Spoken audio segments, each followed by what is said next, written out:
아까 이 계기판 테마 변경을 제가 이제 여기에서 MBUX에서 했었잖아요. 네, 여기 보면은 아까 시스템에서 했나? 디자인 스타일. 네, 여기에서 이제 디자인으로 했었는데요. 근데 이 계기판 테마의 변경을 이 가운데 모니터에서만 할 수 있는 게 아니고 보니까 여기에서도 할 수 있네요. 그래서 이렇게 누르면은 여기 디자인이 있습니다. 디자인으로 가면은 여기서도 이렇게 스포츠 눌러가지고 디센트라는 게 또 있는데 여기 보니까 이거는 여기 아예 아날로그 시계를 이렇게 보여주네요. 네. 이래도 되나? 네. 저는 이 계기판 설정 중에서는요, 이 안에 있는 여러 가지 중에 네, 클래식이 제일 나은 것 같습니다. 눈에 들어오는 그 시인성도 그렇고요. 근데 아직 제가 좀 벤린이어서 그런지 모르겠는데요, 메뉴를 왼쪽이나 오른쪽으로 보내는 게 이 패드를 오른쪽으로 하는 건지 왼쪽으로 하는 건지 그게 좀 아직 익숙하지가 않아요. 어쨌든 간에 이것만 기억하시면 됩니다. 오른편에 있는 메뉴를 보려면 그냥 오른쪽으로 밀면 되고요, 왼편에 있는 메뉴는 당연한 얘기가 됐지 왼편으로 밀면 됩니다. 그리고 그 메뉴 안에서 이제 세부적으로 바꾸려면 아래 위로 그렇게 누르면 되고요. 네, 이렇게 하니까는 보조장치 이게 좀 화면에 이렇게 나오는군요. 하여튼 재밌게 잘 만들어 놓은 것 같습니다. 이 차는 또 그런 분들이 많이 관심을 가지실 것 같아요. 와이프에게 사줄 차를 생각하고 계시거나 아니면은 따님이나 아드님의 어떤 첫 차로 선물할 만한 그런 차를 생각을 하셨을 때 굉장히 좋은 선택이 될 것 같습니다.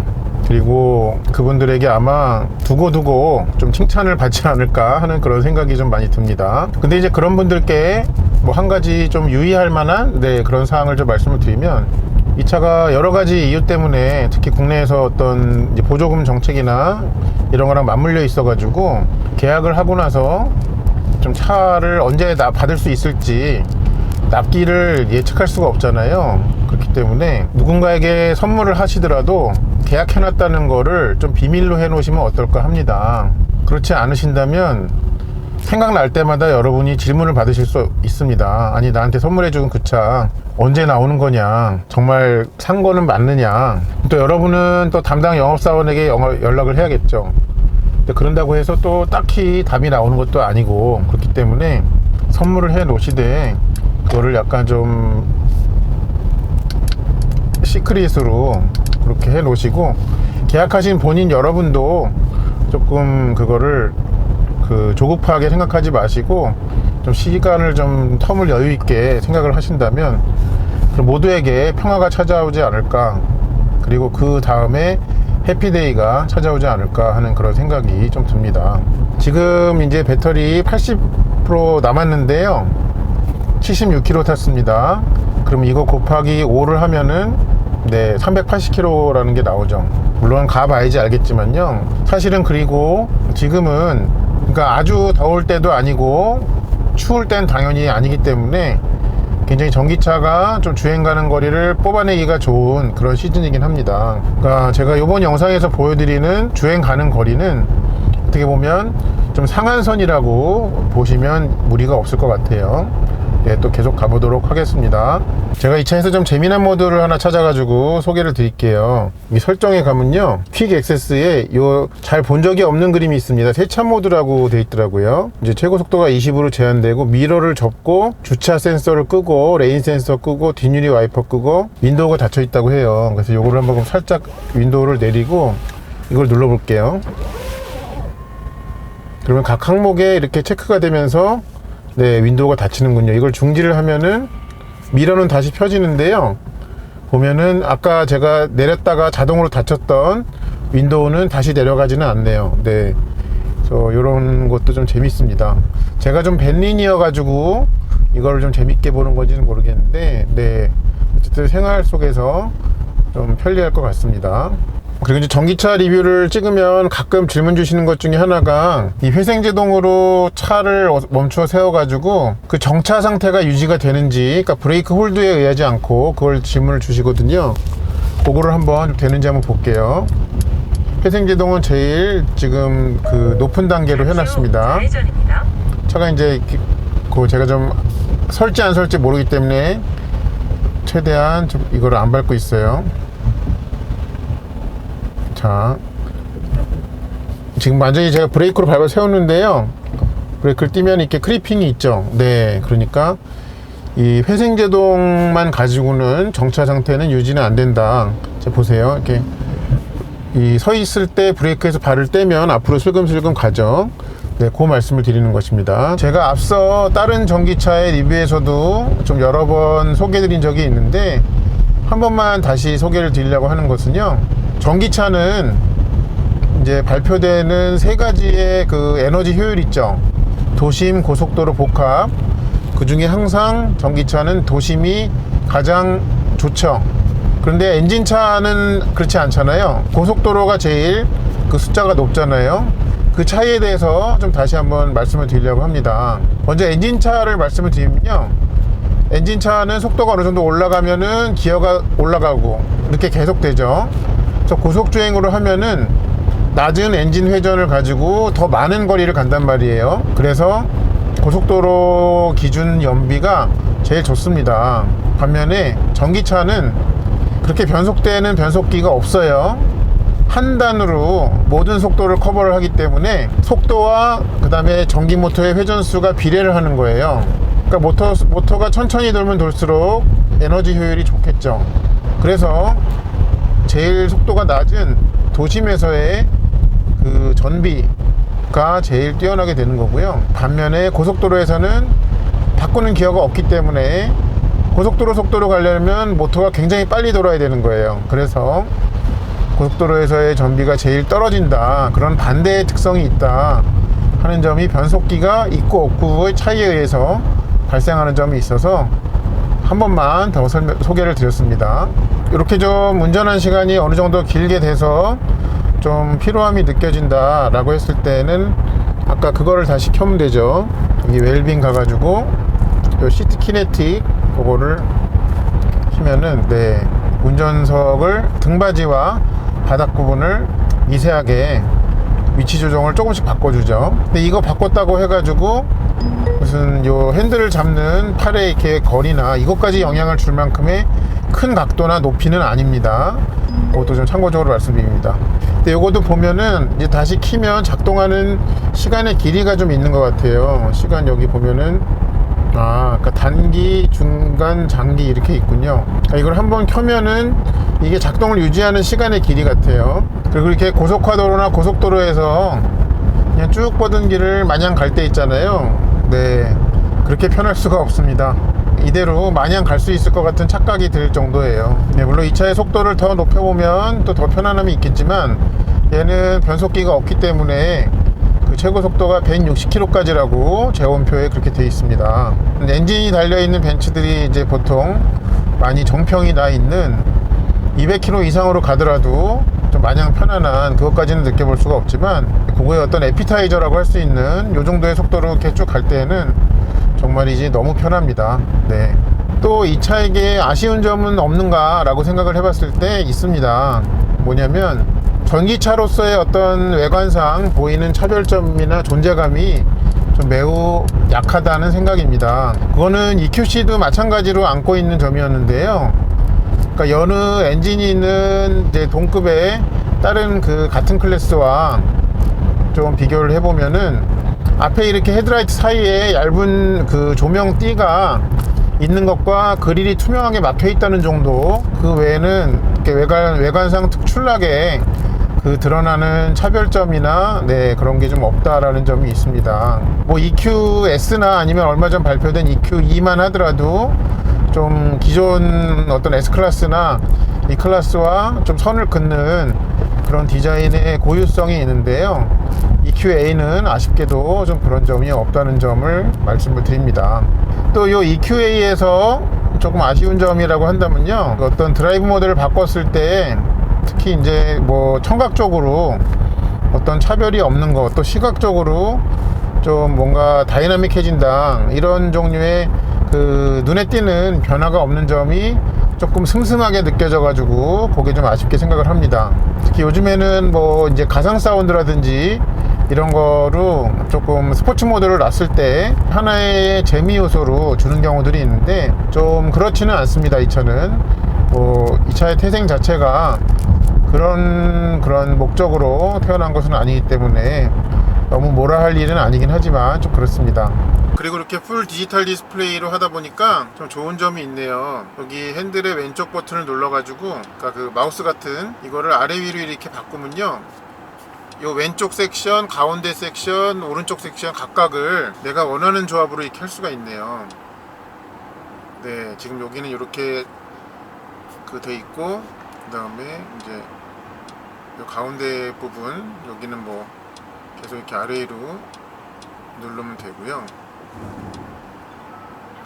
그럼 이번에는 이 오른쪽 섹션도 이렇게 들어가서 아래로 이렇게 스크롤을 하면 내가 원하는 그 메뉴들을 각각 구성을 할 수가 있습니다. 이런 자유도가 높다는 점이 좀 좋게 느껴집니다. 이 차의 앰비언트 라이트 좀 소개를 드려야 될 것 같은데요. 일단 요 색깔이 보면은 실내에 앞에 그 기본적으로 대시보드랑 도어에 있는 거 외에 트림의 가운데 부분에도 이렇게 막 약간 매트릭스처럼 들어오고요. 송풍구 안에서도 여기 송풍구 가운데 부분에서 이렇게 빛이 나오면서 이 테두리에 반사되게 그렇게 나옵니다. 요거를 좀 한번 살펴보면요, 메뉴를 웰빙에 있어요. 앰비언트 라이트. 그래서 요거 색깔로 가보면 멀티 컬러라는 게 있습니다. 지금 멀티 컬러로 되어 있네요. 그래서 어쩐지 지금 이렇게 주행을 하면서 시간이 갈수록 계속 다른 색으로 지속적으로 바뀌더라고요.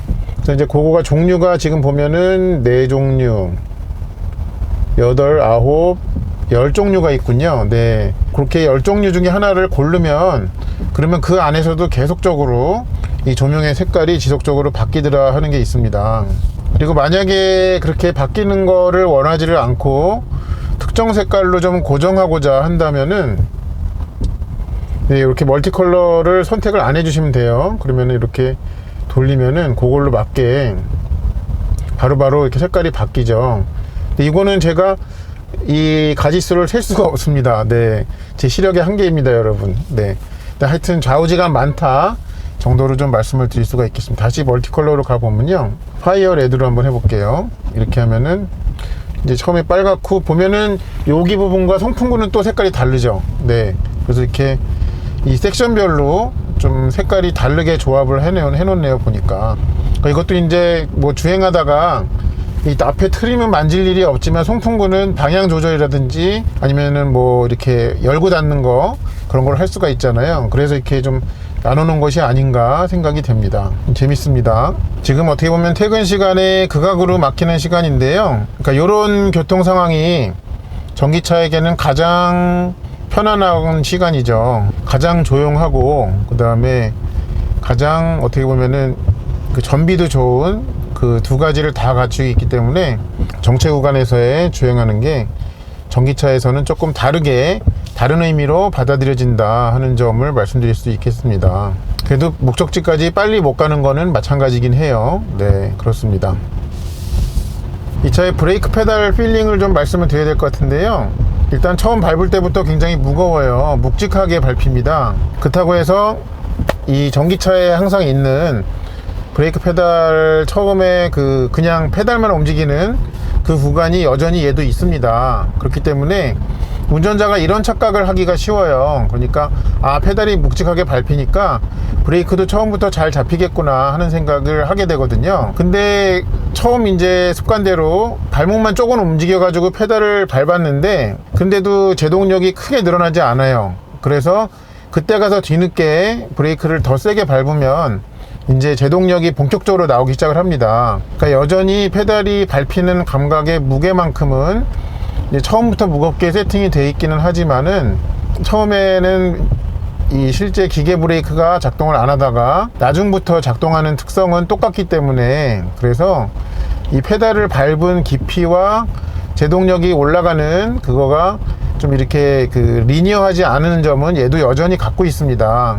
그러니까 오른발로 브레이크 페달을 밟았을 때 묵직해서 되게 고급스럽네 라는 생각은 주지만 실제로 쓰는 데 있어서 그 전기차들이 공통적으로 갖고 있는 그 페달의 그 깊이에 따라서 제동력이 이제 그 나중에 뒤늦게 올라가기 시작하는 그 특성은 얘도 갖고 있다는 점을 좀 말씀을 드리고 싶었습니다. 그러니까 이 차로 조금 앞에 뭔가 돌발 사항이 생겼을 때, 그러니까 안전하게 멈춰 세우시려면은 처음부터 그거를 본 순간부터 브레이크를 이제 강하게 깊게 밟으셔야 한다 하는 점도 같이 말씀을 드리겠습니다. 그래야 원하는 제동거리가 나올 수 있고, 그래야 여러분께 안전합니다. 그리고 이제 그 운전자 보조 기능 중에 이 차선 유지와 관련된 대표적인 기능이 있죠. 그게 겉으로 드러나는 버튼은 따로 없고요. 여기 이제 그 설정에 있습니다. 설정에 요 퀵 액세스에 보면은 여기 두 가지가 있어요. 그래서 요 LKA라고 하죠. 그러니까 차선 이탈 보조 장치.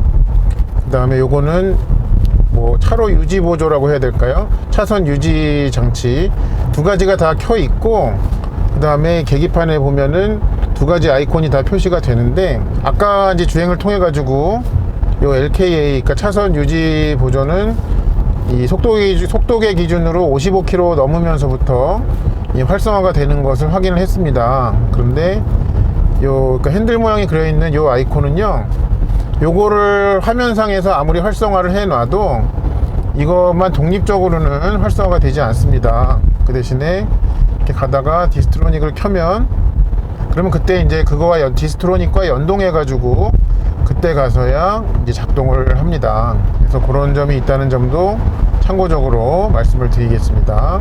아까 제가 좀 그 이상하게 생각했던 것 중에 하나가, 디스트로닉을 이제 이 고속화도로 규정 속도대로 켜고 가는데 제가 설정을 바꾸지도 않았는데 갑자기 이 램프 가까운 데서, 그러니까 인터체인지 가까운 데서 속도를 40으로 줄이는 거예요, 얘가. 지금 보니까 계기판에 이렇게 40이라고 뜨죠. 그러니까 요 램프 주변에 있는 거기에서의 속도 제한, 그 표지판을 얘가 읽고서 그거에 맞게 그 안전하게 속도를 줄이는 동작이었던 것 같아요.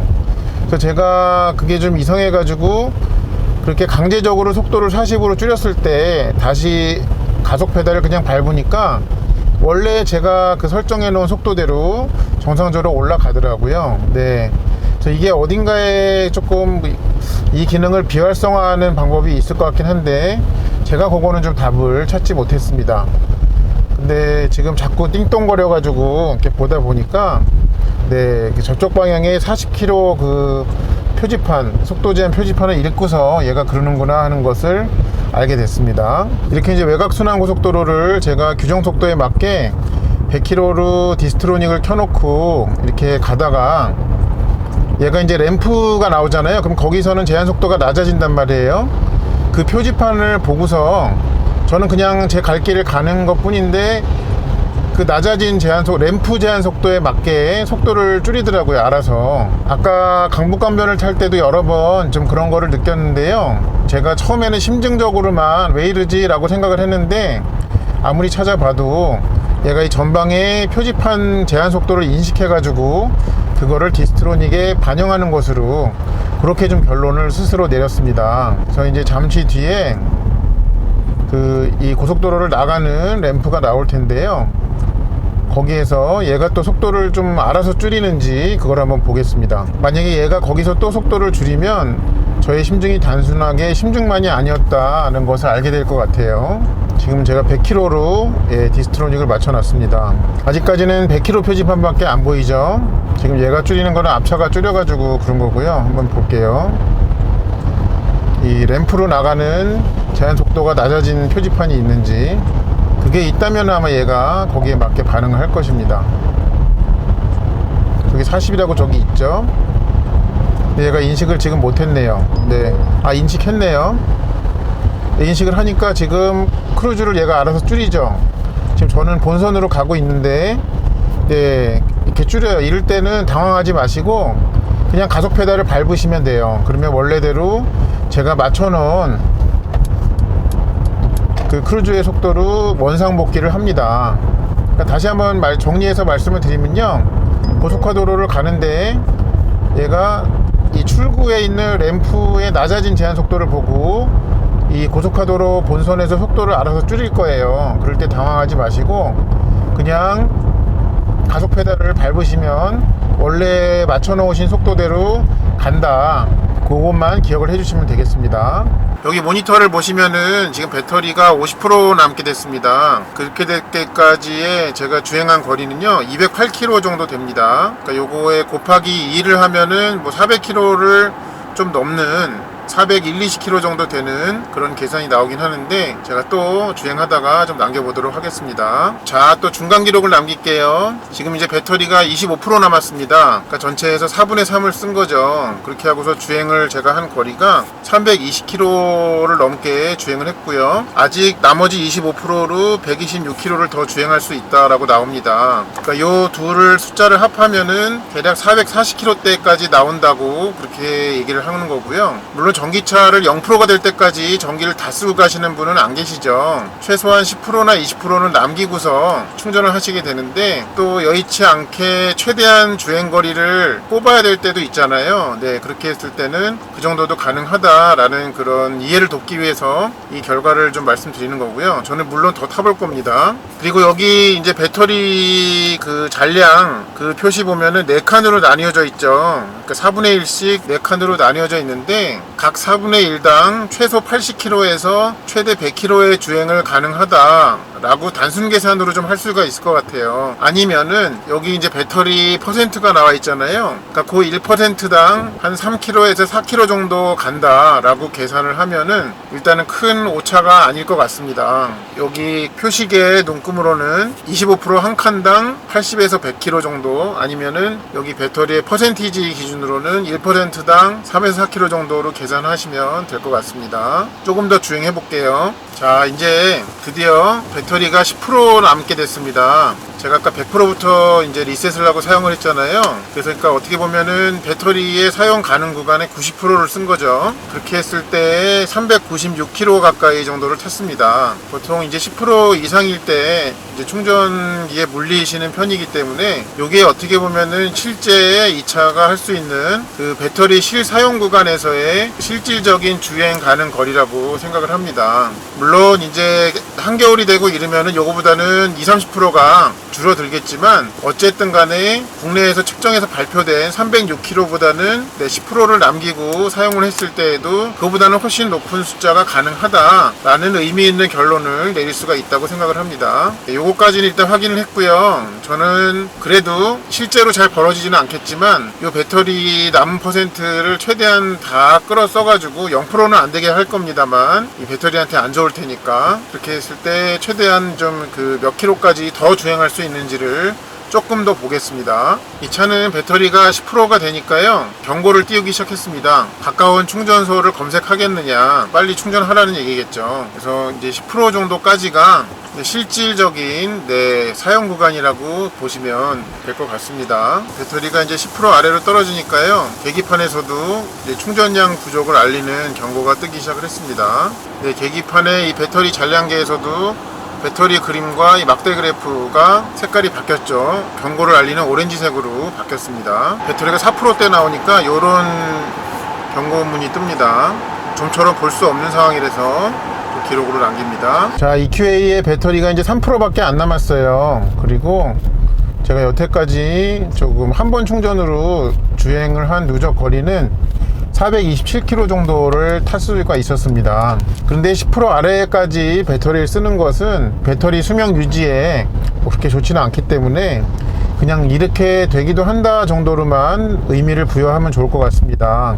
지금 이제 이 차에다가 밥을 먹여야 되는데요, 길동에 있는 현대 EV 스테이션 거기로 가보려고 합니다. 거기는 200kW 이상급의 초급속 충전소가 있죠. 이 차에는 이제 온보드 차저가 100kW급이 들어가 있다고 해요. 그래서 그거보다 많이 높은 외부 전기는 받아들일 수가 없겠지만, 그래도 원래 얘가 할 수 있는 것보다는 더 빠른 속도로 전기를 받아들일 수 있지 않을까 해가지고, 거기에서 이제 초급속 충전기에 연결을 했을 때 얼마나 시간이 좀 한 80% 충전까지 얼마나 걸리는지 그거를 한번 좀 보려고 합니다. 지금이 이제 거의 한 자릿수 %에서 이제 80%까지 얼마나 시간이 걸릴지 한번 거기서 체크를 해보도록 하겠습니다. 자, 잠시 뒤에 EV 스테이션 강동으로 입장을 하겠습니다. 거기는 일단은 24시간 운영이 되죠. 그래서 신용카드로 네, 결제를 할 수가 있습니다. 그리고 이제 초급속 충전이기 때문에 굉장히 좀 그 충전되는 시간이 짧죠. 80%까지만 충전을 가능할 수 있다고 합니다. 네, 여기 이렇게 왔습니다.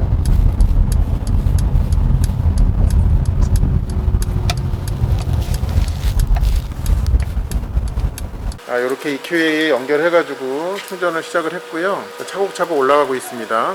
여기는 일단 남은 시간이 45분 정도 걸린다고 그렇게 하고 있는데, 그러면 차의 안에서 확인되는 그 순간 충전 속도 어떻게 되는지 한번 볼게요.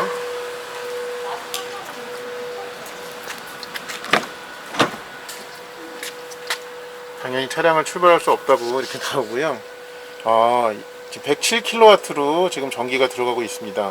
그래서 시간이 지금 얼마 안 지났는데 7%나 네, 금방 차올랐어요. 아까 퍼센트가 낮을 때는 굉장히 빠른 속도로 전기를 받아들이는 것이 확인이 됩니다. 잠시 뒤에 또 이게 퍼센트가 높아질 때에도 여전히 이 속도가 나오는지 다시 한번 좀 확인해 볼게요. 배터리 충전이 10%대에 이르니까 네, 110kW까지 속도가 올라가기도 했습니다.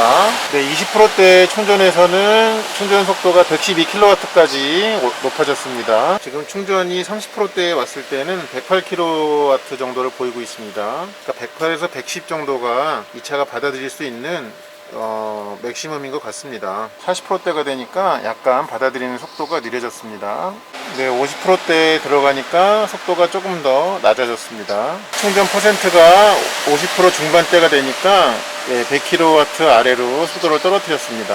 배터리 충전량이 60% 중반대로 가니까 충전되는 속도도 90% 초반대로 점점 향해 가고 있습니다. 배터리 충전 퍼센트가 70%대로 가니까 87kW까지 네, 이렇게 속도가 줄어들어 86으로 다시 줄어들었네요. 우리가 재원상으로 보는 배터리 용량이 66.5거든요.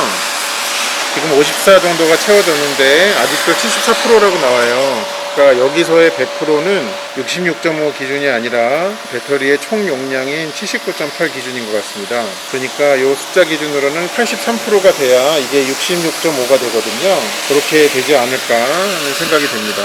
네, 70%대에서는 80kW로 속도를 많이 줄이네요. 네, 거의 80% 가까이 채워졌고요. 76kW의 속도를 보이고 있습니다.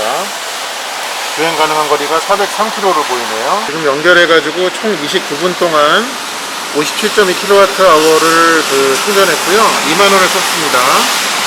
네, 그러니까 비교적 충전이 빨리 되네요. 그러니까 아까 5%가 안 되는 배터리만큼이 있었는데 계기판 기준으로는 거의 80% 가까이 채워졌거든요. 그러니까 5% 안 되는 데서 80%까지 채우는데 네, 30분 정도가 걸린다라고 이해를 하시면 되겠습니다. 이곳 그 초급속 충전기에 연결을 했을 경우에. 자, 지금 충전을 마쳤는데요. 이제 2만원까지 꽉 채워가지고 했고 29분에, 그러니까 거의 30분의 시간이 걸렸어요. 그리고 채워진 전기는 57.2kWh입니다. 자, 그럼 EQA 250은 좀 어떻게 정리를 해볼 수 있을까라고 생각을 했을 때요, 저는 좀 이렇게 표현드릴 수 있을 것 같아요. 전기차라는 음식 재료에다가 메르세데스 벤츠라는 향신료를 입혀가지고 원 재료에서 있던 잡내를 없앤 그런 아주 맛있는 음식 같은 그런 자동차였습니다. 그래서 어떤 전기자동차가 갖고 있는 조금 여러가지 종류의 이질감들 있잖아요. 네, 그런 것들이 좀 하나도 없게 그렇게 만들어져 있고, 그 다음에 그냥 엔진차를 운전하듯이 쉽게 적응하면서 탈 수 있게 그렇게 만들어 놨습니다. 그리고 또 한 가지 분명한 점은 이 차가 속한 가격대에서의 엄연히 메르세데스 벤츠이고, 그리고 그거에 걸맞는 실력을 보여준다 라는 점입니다. 벤츠 중에서는 염가형이라고 이렇게 좀 네, 폄하될 수가 있지만 동 가격대에서는 네, 엄연히 하나의 메르세데스다 라는 점을 말씀드릴 수가 있겠습니다. 이것으로 메르세데스 벤츠 EQA 250의 일상주행에서의 리뷰를 마치도록 하겠습니다. 이 차를 궁금해 하셨던 분들께 도움이 되기를 바라고요. 또 이거의 다음 편 영상으로는 제가 와인딩 로드에서의 리뷰를 또 보여드리도록 하겠습니다. 시청해 주셔서 감사합니다.